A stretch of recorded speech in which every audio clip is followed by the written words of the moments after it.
Hi guys. Again, haven't been on my page live in a while, but thought I'd come to you guys and chat before my next grind session here in a minute. But so it's crazy. So just a minute ago, I had made a post about picking which lane my Jeep was gonna be on. It's so funny. I come outside and look at my driveway, and I'm just like, this is crazy, right? It's not what he like trying to exaggerate to be funny. Like, it's so funny when when my team come to my house, I be like, I'm like, don't park in lane 3, because they can't block Brian in, because that's his lane. But it's so funny because he got 3 lanes, so this the first, second, and third. So we can park it in lane 2, because Brian don't ever drive that Focus, no way.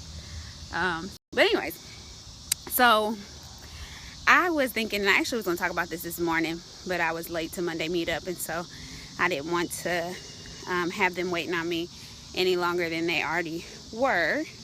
And so I was thinking, like, if you read your Bible, and if you don't, then maybe this will help you in terms of where you are and help you get to a place of where you want to be.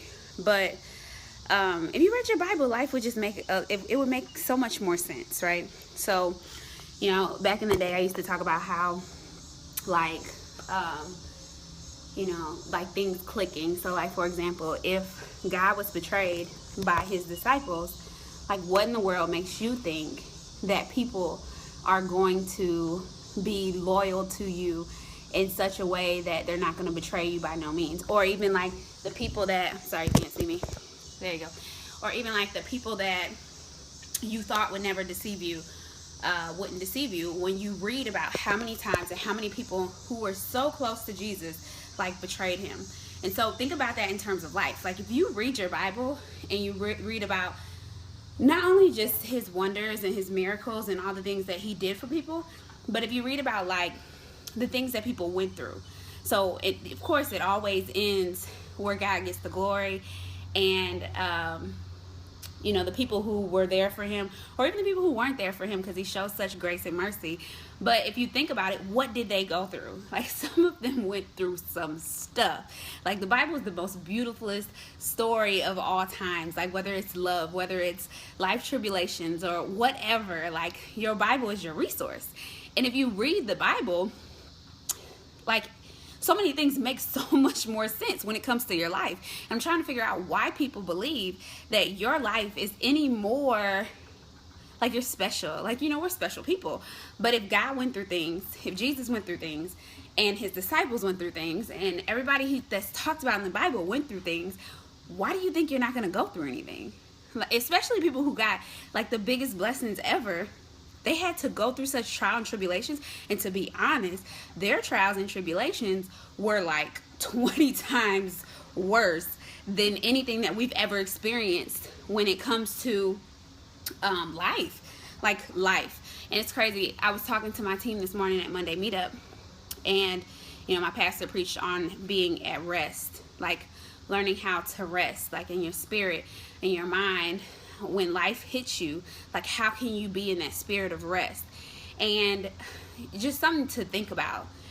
Why do we as people worry about the things we can't change? Online we learn the Serenity Prayer, and like learn about only focusing on the things you can change and not focusing on things you can't change. Because why would you focus on the things you can't change? Like, what does that do for you? What does it do when you're in a place where you're worried about something that, if you really gave it to him, if you really trusted him? And that's one thing I was telling my team today. I was like, to be honest, like, most people out here don't trust God. And I'm going to say that even in terms of saints. Like, and I'm not perfect, but my level of trust for him is so big. And I'm going to tell y'all, like, I talk about it works all the time, and I tell y'all we're more than raps. My faith would not be as deep as it is if I didn't have It Works. Like, when you come into It Works, you have to utilize a place of faith that you never imagined having to use. Like, you have to trust God like never before, because you're going to go through some obstacles. Some people are going to drop off. Like, you're going to experience some things that you never thought that you were going to experience ever in life. And if you don't have faith and you don't really believe and trust in him, you're not going to make it.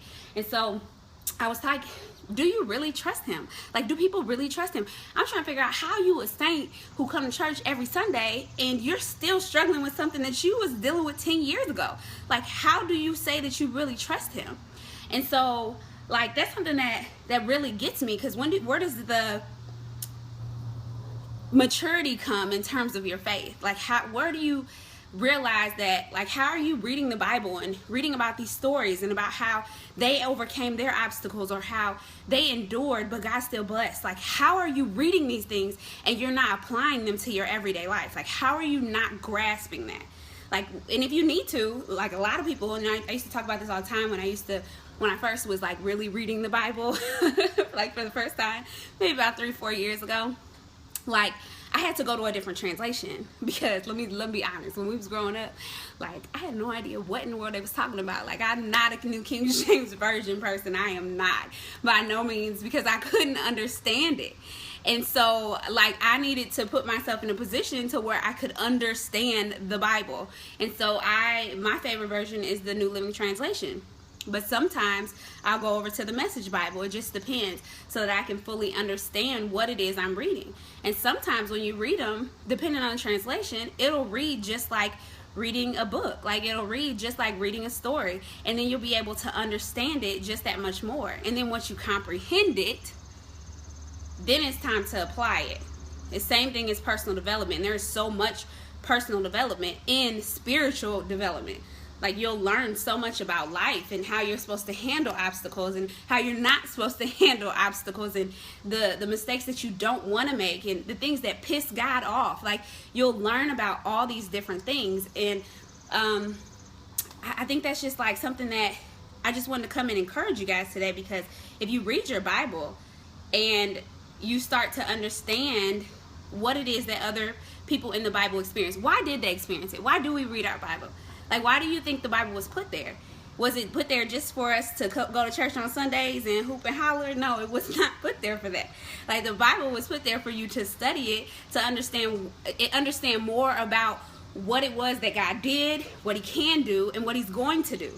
And if you don't grasp that and you don't apply that to your life, then what's the point? Like, what is the point? So if you read your Bible, life will make so much more sense. But I'm going to tell you guys this about the rest, and then I'll let you guys off here. But my pastor was talking about being in a spirit of rest. So having that spirit of rest, and that pretty much just means that if you've done what you can do, how about you rest in the fact that God can do the rest? Because that's what he's supposed to do, right? Nobody else can do anything besides him. And if you truly believe that he's going to do it, whether good or bad, whatever he has in store for the situation, then why can't you just allow yourself to trust him through that situation?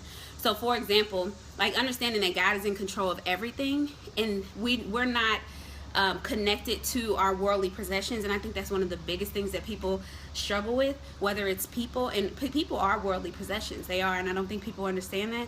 And I think that we depend too much on people and things, then we depend on him. And so if you can depend on God over everything else, how much easier would it be to release and trust him when these worldly possessions walk away? And that even means, like, in terms of death. Like, you know, I miss my dad all the time, like, all the time. Especially now, like, it's a lot. I miss him a lot. But I understand that God, he had to leave for some reason, right? It's not for me to understand. It sucks for me, and so I'm trusting him to heal me so that I can move on past that and understand that whether it was for him or whether it was for some other reason, he just didn't need to be here anymore. But let's just say, you know, that's what I told my team. I said, let's just say somebody, knock on wood, went into the hospital, and like, it sucks, right? Like, it's gonna hurt. You're gonna feel awful, whether it's a family member, a friend, or whatever. But you say your prayers, and you still say prayers, because, you know, God needs to hear you, and you have to ask for what it is that you want, and he hears everybody's prayers, whether you're a sinner or not.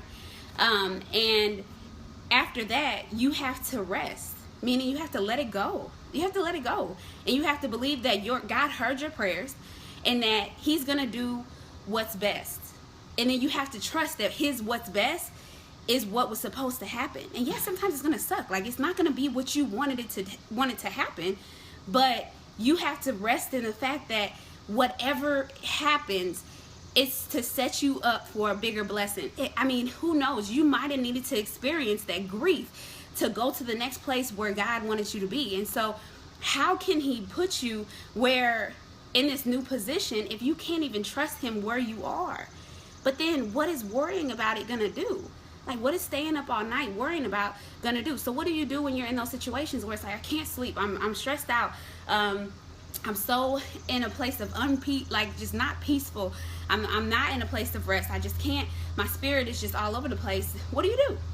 You go back, you read your Bible, you read about the stories of other people who were going through worse situations than what you were dealing with, and you find your rest. You listen to your praise and worship, you listen to your favorite preacher, you go to their YouTube page and you get your encouragement, and then you surround yourself with people who are going to speak life into you so that you can know that God is always in control and it's always going to be okay.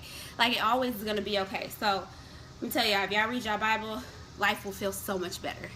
You'll understand more. You'll be able to roll with your punches more because you'll understand that God makes no mistakes. You'll understand that everything that he does is for a reason. You'll understand that the only way to be projected forward in life is to go through something. I'm telling you, anybody who's anybody in life, if you go back and you hear their story, it was not because they didn't go through anything. Everybody who is in a position of life where you think you want to be, I think that's a big thing, right?